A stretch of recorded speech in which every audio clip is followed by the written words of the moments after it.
it has to go through the whole thing. Come on. Patient people.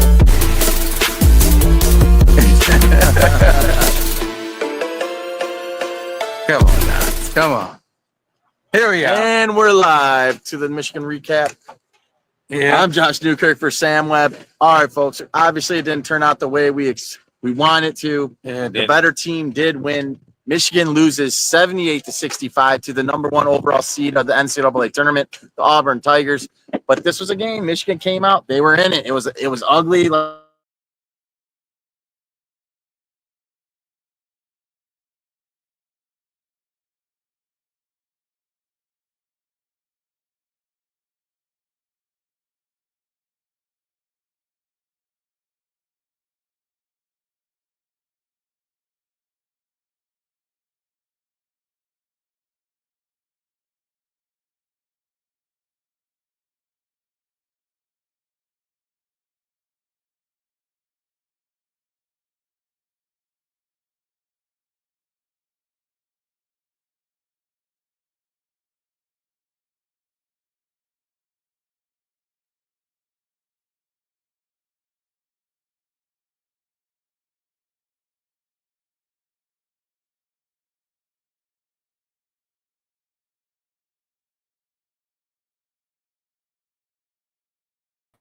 Here we go. Hey, everyone. we're back. Thank you for your patience. All right, let's start over. All right. The Michigan Recap here. I'm Josh Newkirk. This is the man, the myth, the legend, Mr. Sam Webb. It didn't work out the way people wanted it to, but the better team did win. Auburn defeats Michigan 78-65. It was an ugly game, Sam. And Michigan had to bog it down there in the first half, but it was a 1-point game at the half. It just didn't work out. Michigan had that 9-point lead with 12 minutes to go. And then Auburn went on its run and just put this game away. What's your immediate take after this loss? Well, I thought in the first half, they had some opportunities, man. They had a great matchup with Danny, very aggressive. I thought he was excellent getting downhill, really exploiting the matchup when he had, 44 on him especially, and really did some good things when he had Broom on him as well. But man, they didn't do a really good job of keeping Broom off the glass. I thought, good initial defense, but too many opportunities, too many second chance opportunities. And for as good as they played defensively in the first half, they went into the half down a point. And you felt like all that work they did. Yeah. And it's like, and you look up at the scoreboard, and Auburn was like, we didn't play. Auburn had to go into the half like we didn't play our best game by any stretch of the imagination. Uncharacteristic with all the turnovers by Auburn. Michigan, we're sort of used to that. Right. I'm not used to seeing that from Auburn. Like you could tell they were kind of chirping at each other. There was kind of some gripes, and you could see Bruce Pearl getting on them. All of that. And they were up. And so, you could tell that they were like, we got a whole lot left in the tank. Yeah. We get some things together and we'll be okay. Meanwhile, Michigan, that was about as well as they could play defensively. And yet there were some things that they did leave on the court. They could have done better. Like they needed, for instance, for Vlad to kind of have that matchup in the middle, be balanced out a little more. You can't have that be so one-sided. And then the other part, see you 3 meals. And then the other part was turnovers, man. The turnovers in transition, the unforced turnovers, where it's really just bad passes or not catching the basketball, simple stuff, and it really just costs them there down the stretch run. Yeah, that was tough because those are opportunities where you should be getting high percentage looks. You should be scoring entrance. You got numbers; those are runouts, and then meanwhile you either turn it over or it leads to a good look the other way. And there was a couple times, or at least one time, very vividly, I remember, they go down, they turn it over, and then they come down the other way and they get a 3. That's a 5-point swing. Yeah. It's like, that is the kind of thing against a great team like Auburn you can't have happen. And you just have a little margin for error. So you come out and you feel like you see some momentum in the second half. You go up 9 points. What was about 12 minutes to go? Yeah. And they just hit another gear. 20-2 run, I believe, at one point. I mean, just an incredible feet. Like you were waiting for Auburn to start to see if they were going to try to take this game back, and they did. And they hit some big time shots.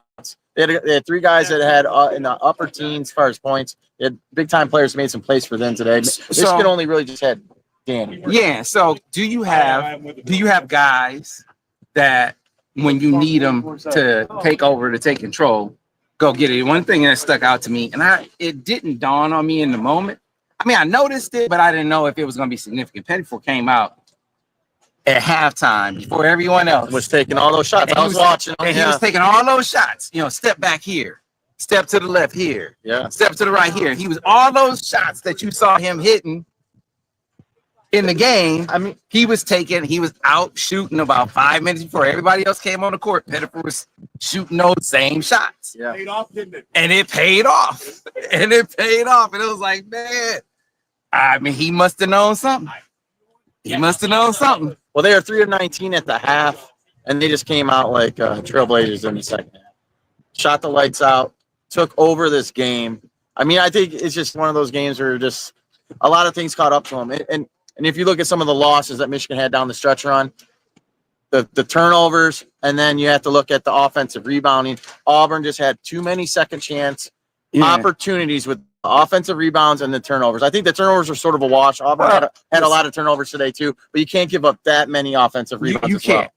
Against a team like that, you have little margin for error. Yes. All right. So that's really what it boils down to. Michigan, all their guys had to play well. Danny played well. Yeah.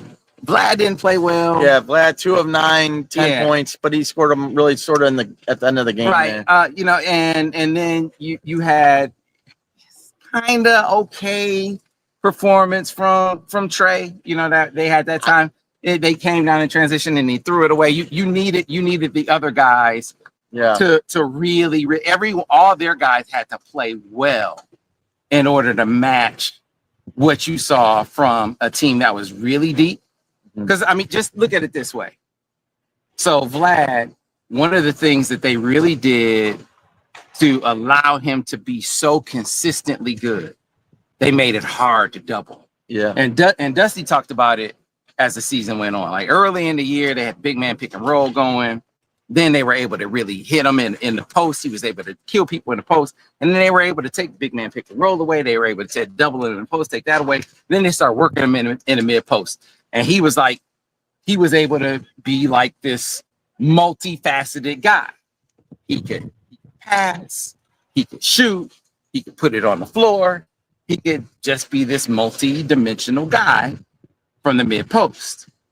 But against these dudes, played against a legit team, an All-American, right? Like he couldn't put it on the floor against these guys. No. Right? It was like it was a struggle bus. And then when it came to trying to post, every time, look at where he caught the ball to post. Almost the 3-point line. Yeah, he was posting from the elbow. It was like, and then he would just get stuck, and he got caught in some picking up his dribble, causing some turnovers. Right. So it just was not a great game for him. So he was not able to really just to work to get position. I mean, he was out of gas. It just was not the same kind of. It wasn't the same kind, and it probably would have been like working against Michigan State. Michigan State, they do it with bodies. These dudes do it with they just got really talented dudes. Michigan State just got a bunch of dudes they could throw at you, right? So they do it in a different way. And he was going to have a really, really fantastic performance. And that just wasn't in him today. So sometimes you run up against a really, really good team and you got to tip your cap if you don't bring it all, if you don't bring your super A game. And Michigan didn't bring their super A game today. Yeah, I mean, let's got to rehash the fact that, in my opinion, and I'm sure you agree with me, Michigan was playing with house money today. Auburn was the better team. Everyone knew that. Everyone was picking Auburn to win. It was going to take a great effort by Michigan to do it. They had their chance with 12 minutes left. They were there. They were up 10. They weren't. And it just didn't work out for them. But, hey, great season. Big Ten tournament champs. Finished second regular season, and you made the Sweet 16. Well, because look at what happened. Look at what happened. Pettiford came out and then, bang, hit a three. Right now, they came out and then they came down and they turned it over. Right? Yeah, you can't. They answered. Answered 3-point baskets with turnovers. Right, but you then can't do that. But then Pettifer start hitting these crazy shots. Well, fade away. Well, he got in rhythm. Confidence. Fade away. Confidence. Step back. Step to the side. Fade away with a hand in his face. He's hitting everything, and that's like. And Michigan couldn't have a guy that could do anything at that moment. Right, and now he's hitting shots that you're playing great defense, and tip your hat. You just can't stop him, and that's like, okay, do you have a dude like that? That's like, no, he's just that's a pro. Yeah, that's a pro. Michigan had one guy that was creating his own shots today. That was Danny Wolf. Yeah, so right? So it is what it is. So I think, in a nutshell, though, I think they were ahead of schedule. Agreed. When you look at big picture, Dusty was ahead of schedule. I don't think anyone who, being honest, looked at their expectations for the season and said Michigan was gonna be in the Sweet 16. I didn't expect that. I'm honest. I'll say that right now. No. Now, as the season, as it like, unfolded, okay, these guys can play. Yeah, as it unfolded, you said, okay, they can go on a run. Yeah. But now you look at him.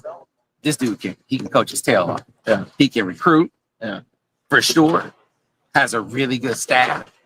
I think they're doing you look at some of the guys they're looking at in the portal, they need to go get a couple of bigs in the portal. It'll be interesting to see, can they get my man from Valpo? I'm trying to remember his name off the top of my head. It's escaping me. But my man, the big dude from Valpo. I like my man Guath from San Diego State, Defensive Player of the Year from San Diego State. He's intriguing as well. So you got a couple of guys that they're looking at in the portal, but you look at the work he's doing on the recruiting trail. Like, Dusty is gonna have them back here in short order. Like, he's a dude who understands roster construction. He understands, I think he understands how to nurture guys and grow guys in season. I mean, look at how he was able to nurture LJ K-Sign over the course of the year. Mm-hmm. That's coaching, man. So they'll be back. That's another big takeaway from me from this season. Well, I think we'll be back, but unfortunately it's not going to be on Sunday. But hey, another season in the book, Sam. So look for all our coverage and more on the Michigan Insider. Sam's going to have all the recruiting coverage, everything coming up here in the next few weeks. And, of course, spring ball, all the coverage. We've got the spring game in a couple weeks. I mean, look for we that got to go back. We're heading back to Ann Arbor just so we can have more football guys in the studio because there's so many big-time football recruits hitting town. Like, we still got so many guys that made it in that we got a bunch of those interviews to go, and we got more guys coming in the studio, so we got to hit especially spring game weekend. Ton of visitors coming to campus. That's in a couple weeks now. So hey, look for all that. Again, we're promoting the site, but we're being honest here. So all right, guys, thanks everyone. All right, we'll see you.